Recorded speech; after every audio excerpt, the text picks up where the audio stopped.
Chapitre 12. Récit de Vincent Viard, 28 ans, chômeur. Mon boulot, c'est de jeter un coup d'œil à la villa de Monsieur Fèvre 2 ou 3 fois par semaine. Je vérifie que tout est bien en ordre, comme il dit. C'est son expression favorite, d'ailleurs. Il faut que les choses soient en ordre. À chaque fin de mois, il me donne 100 francs ou 150 selon son humeur. C'est toujours ça de prix, ça me paye mes cigarettes, et puis j'y passe de toute façon devant sa saleté de baraque. Alors autant que ça me rapporte quelque chose. Tous les soirs, je cours sur la plage 10 kilomètres, 12, ça dépend. J'enfile mon vieux survêt, je mets un bonnet si c'est l'hiver et je galope. Comme je suis au chômage, j'essaie de m'y tenir. Ça me nettoie la tête, ça me défoule, sinon j'ai trop la rage. Il n'a pas la rage, lui, Monsieur Fèvre. Je l'ai jamais vu en colère, ni même irrité. Il parle tellement bas qu'on en rate la moitié, ce qui vous oblige à faire silence. Et ça doit lui plaire, ça, qu'on l'écoute en silence. Pour vous saluer, il vous tend une main molle, incroyablement douce, toute fragile, et il donne aucune pression avec les doigts. C'est si désagréable qu'on a envie de le secouer et de lui broyer les phalanges. Il fait penser à un poisson, Monsieur Fèvre. Sauf que les poissons doivent bien éprouver des émotions de temps en temps, et que les poissons ne font pas de politique. Je vous fais la plus absolue confiance, Thierry. Pourquoi est-ce que ça me glace quand il me dit ça? Je devrais être flattée, au contraire. La première fois, c'était au début de l'automne en me tendant les clés. Je vous fais la plus absolue confiance, Thierry. Et ses yeux serrés ont ajouté en silence. Ne t'avise surtout pas de me décevoir, petit rien du tout que tu es. Une villa comme la sienne, il y en a des centaines ici. Les proprios sont des rupins qui les habitent 2 mois dans l'année et qui, le reste du temps, ont la trouille qu'on les visite. Celle de Fèvre est plutôt sinistre, dans les gris. Et quand tous les volets métalliques sont baissés, elle est aussi gaie qu'un corbillard. Ce qui lui donne un air de ressemblance avec son propriétaire. Il y vient l'été avec sa femme et ses filles. Elles sont une tripotée, ces filles. Plus de 5 en tout cas. Toutes blondes et pétantes de santé. Il y a des jumelles dans le tas. La route passe juste devant la maison. De l'autre côté, c'est la plage et l'océan. Je n'y suis jamais entrée.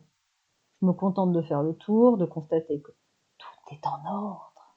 Et je reprends ma course. J'ai repéré les gosses vers 18h. Facile. Au mois de novembre, il n'y a pas un chat ici et 6 gosses alignés sur la plage, ça se remarque. J'ai pensé que c'était des manouches, à cause de leurs fringues, et puis parce qu'il y a un campement pas loin. Ils étaient assis sur le sable, et ils regardaient vers le large. Quand je suis arrivée à leur hauteur, ils se sont tous retournés. « Salut !» j'ai lancé. Ils ont tous répondu ensemble « Salut !» Quand je suis passée dans l'autre sens, une demi-heure plus tard, ils n'étaient plus là. L'océan virait au noir, la nuit était proche. Par habitude, j'ai jeté un coup d'œil vers la villa. Une silhouette furtive disparaissait à l'angle. Tiens. Au lieu d'y aller tout droit, j'ai fait un assez grand détour et je me suis cachée derrière la villa voisine pour observer. Les 6 petits manouches de la plage étaient là, et ils jouaient un drôle de jeu. Si on considère bien sûr que jeter un gosse sur le toit d'une maison est un jeu. Car c'est ce qu'ils faisaient. J'ai mis une bonne minute avant d'en croire mes yeux. Ce n'était pas un chat ni un chien, c'était un gosse, un vrai. Les 2 plus grands l'ont pris par les bras et par les jambes, l'ont balancé 3 ou 4 fois, puis ils l'ont lancé, comme on lancerait un sac de pommes de terre. Le petit est monté dans les airs et il a atterri tout au bord du toit. Il a essayé de s'agripper au chéneau, mais il n'y est pas parvenu et il est tombé. Un des enfants a plongé, l'a recueilli dans ses bras, comme au rugby. Aucun ne riait. Ça m'a frappé. Ils se sont concertés un instant et ils ont fait une nouvelle tentative. Mais elle s'est déroulée exactement comme la première. Le gosse a glissé et il est retombé. Cette fois, ils se sont querellés. Sans doute que le petit avait mal. 2 autres lanceurs s'y sont mis. Ils avaient des casquettes à oreilles, ceux-là. Ils ont propulsé le môme avec une énergie incroyable. J'ai failli crier pour les en empêcher, mais il était trop tard. Il est monté si haut qu'il a presque atteint le milieu du toit.